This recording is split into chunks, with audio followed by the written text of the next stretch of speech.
Olá, estudantes, sou a professora Rosimeire Calim, de Geografia e também de História, e hoje estaremos estudando sobre teorias demográficas.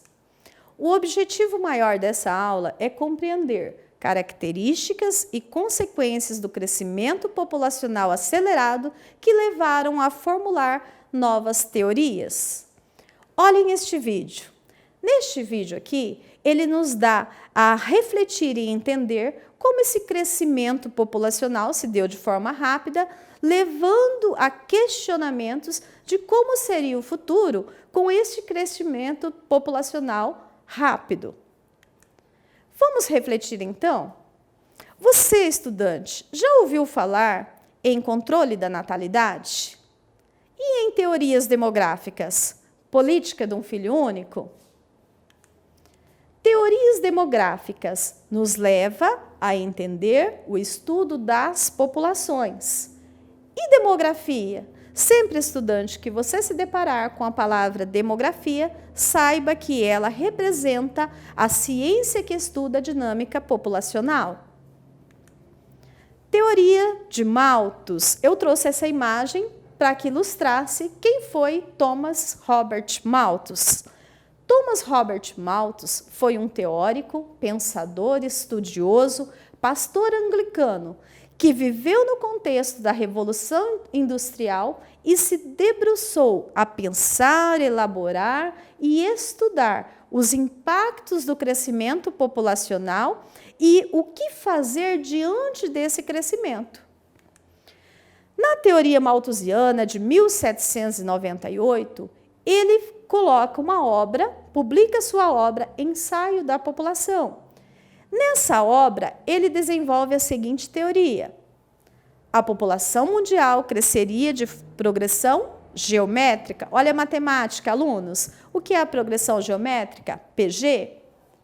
2, 4, 8, 16, 32. Rapidamente.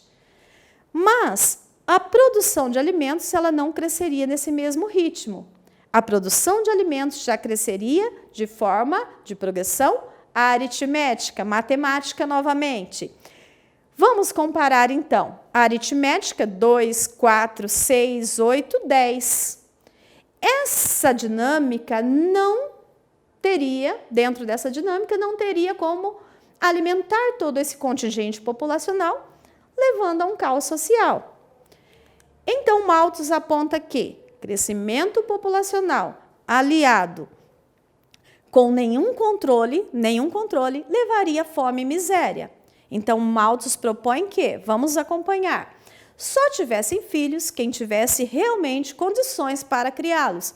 No contexto em que Malthus viveu, era terras, bens. Então, o restante da população que não possuísse essas condições deveria ter um controle.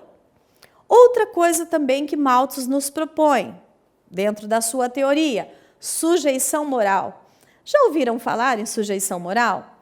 Para Malthus, para barrar esse crescimento, os casamentos deveriam acontecer tardiamente. Outro ponto que ele levanta é que deveria haver abstinência sexual até mesmo dentro dos casamentos. Será no contexto de século XVIII? Fica aí um questionamento, né? E também o controle natural. O que seria, professor, esse controle natural para Malthus? Bom, epidemias, guerras, pestes. Nunca Malthus disse que isso era bom. Porém, ele dizia que esses acontecimentos barrariam um crescimento populacional que levaria a um controle totalmente natural. Atenção!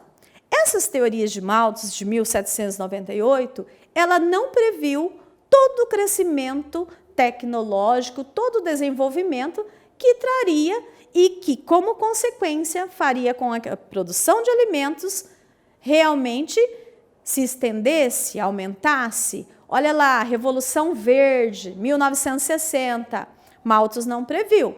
Porém, não menos ficou a sua importância dentro do contexto.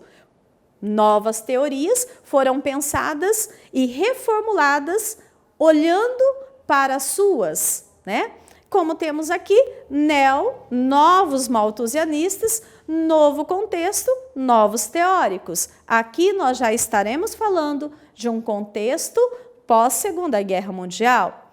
Para esses neomalthusianos, eles também acreditavam que o crescimento populacional traria consequências sérias, principalmente esse crescimento em países onde há subdesenvolvimento.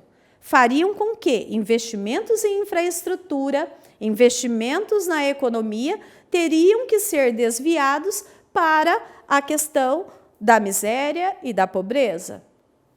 Outra teoria também, dentro do neomalthusianismo, eles colocaram algumas de sugestões que era também o controle da natalidade, mas aqui de forma diferente.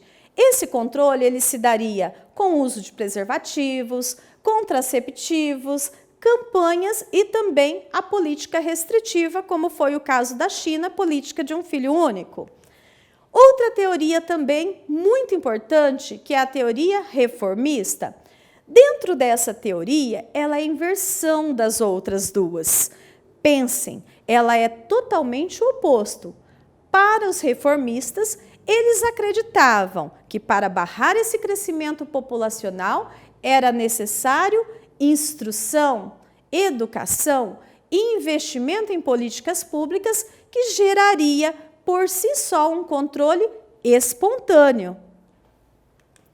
E aqui, muito importante e pertinente, principalmente para diante de todos os problemas que temos ambientais, o ecomalthusianismo dizia que os argumentos que eles nos colocavam era de que a pobreza de recursos naturais viria junto com o crescimento acelerado. E esse crescimento levaria, então, a esgotamento desses recursos. Então, aqui é um ponto muito importante para sermos analisados e repensados. Como essa teoria ela impacta seriamente dentro dessa questão ambiental. Para finalizar essa aula, nós temos aqui os pontos que nós estudamos. Teorias demográficas para compreender as características do mundo atual.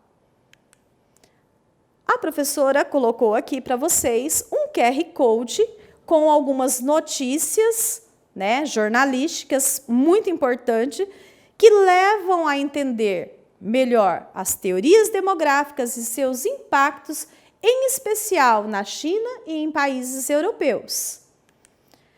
E, para finalizar, uma proposta de atividade, leia o QR Code, descreva qual a teoria mais impactou dentro do crescimento vegetativo, argumente, aponte dados estatísticos populacionais. Bons estudos!